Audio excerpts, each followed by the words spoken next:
This is the Volta River.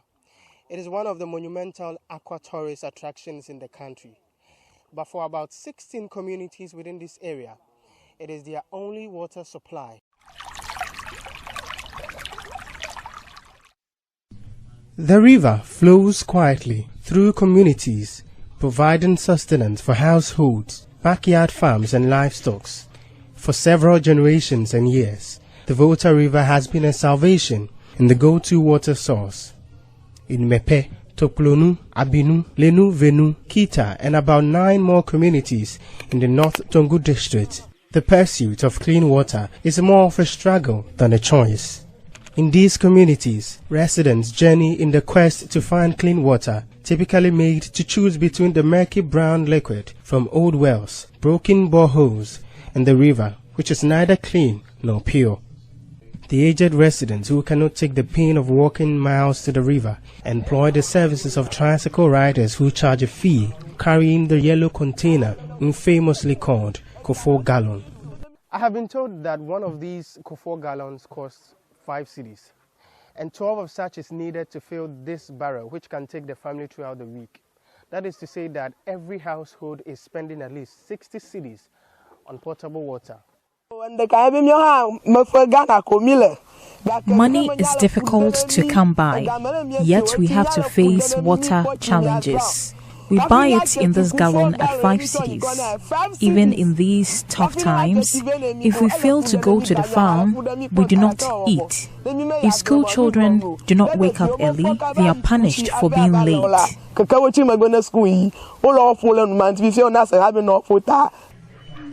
School children carry these containers filled with water from the river.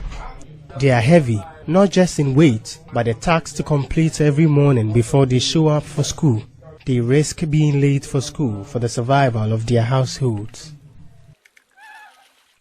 And the place that we have been fetching the water from is very far from this place. Sometimes we find it difficult to come and fetch the water here. Sometimes before we go to school, we come and fetch this water before we go to school. And by the time that we finish fetching this water and our house chores before going to school, it will be too late for us to go to school. In the wake of these struggles, pollution crept in, as residents point out waste disposal and open defecation, which silently poison the water. This is the only water that we can use to prepare food or drink. And this is the only water close to us too. There is nowhere we can fetch it apart from this one. And also this is where some people have been fishing from. And some also shanking it, which has been affecting some of us in the community. Eugene Ansa is an environmentalist and a researcher at the Department of Chemistry at the Kwame Nkrumah University of Science and Technology.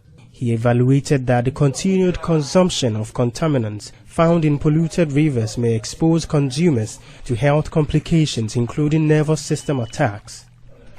Toxic metals such as arsenic, cadmium, that get into the environment end up in our water bodies. When consumed, they would have toxic effect on human beings. You can suffer from skin cancer. You can have attack of the central nervous system. People will always make claim that I've not seen anyone suffering from it, and that's what we drink. Yes, it's true. But then, in science, there is bioaccumulation with respect to contaminants when ingested or when taken in. So if I take in a particular contaminant, it might be a little amount that I've taken in.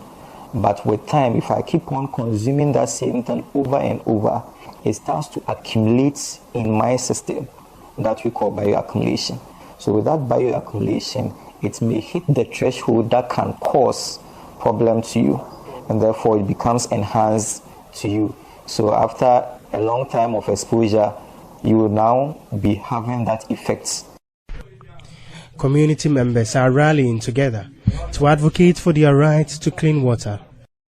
And if there is something that they can be able to do that will help us, I think they should do it so that it will protect us in the community, to prevent us from diseases.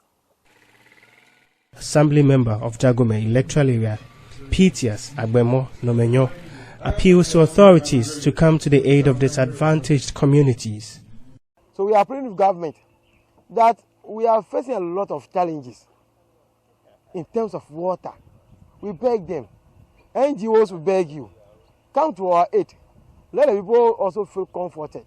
In fact, we plead with you. Come to our aid. Help us so that our people, our community members, can also get good water to drink. Because as we know, water is life.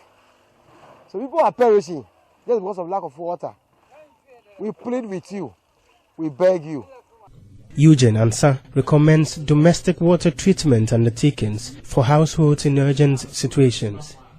People who consume river water should first boil the water so as to kill any microbes associated with it. That's the first stage.